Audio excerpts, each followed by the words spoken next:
The Cleveland International Film Festival used to have a program called Focus on Filmmakers, and the idea was that they focused on underrepresented filmmakers, LGBT, Latino, African diaspora. And it was a really nice program. We really liked what we were doing, but the program ended, and we had to figure out, well, what's the next step? What does the future of filmmaking look like? And how can we help foster that community?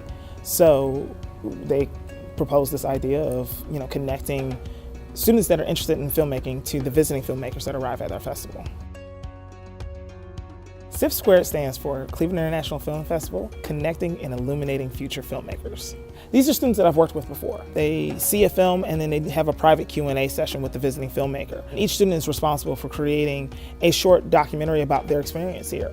I wanted them to not only ask questions of the filmmaker, not only give their impressions of the film that they got to see, but also just their general experience here at the festival. We hooked them up with media passes so they get to, run around with the cameras and kind of get as much in of this experience as they can, and hopefully we'll get to see some really interesting perspectives. Before the festival, what I had them do was do a Festival 101 class, and I explained what not only the Cleveland International Film Festival is, but what is a film festival in general, why are film festivals important, and what that means in the steps of making films. I think from the outside that there's a perception that you get the film done and then it's in theaters and that's it. And they don't know that there's this thing in between, like a film festival.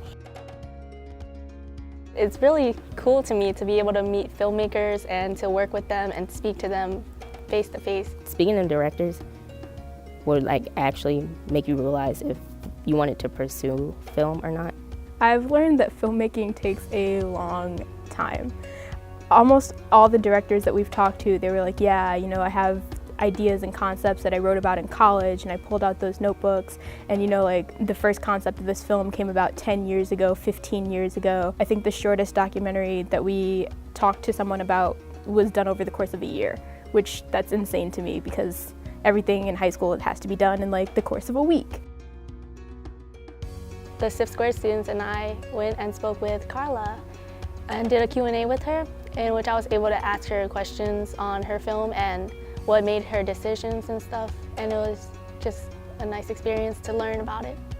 One of my favorite moments was when we had brunch on the first day. I got to meet the director of Revival, Sakia Dorset, and we had a really nice conversation about the lack of representation of queer women in media, and I thought that was a really beneficial conversation I was able to have. I really hope that we get to keep doing this. I really am excited at the idea that we went with underrepresented filmmakers because, that's definitely more than just women of color. And I really hope that we can find more students that would be interested in being a part of this, that we can provide this sort of mentoring and hopefully hear what they have to say and hear their stories.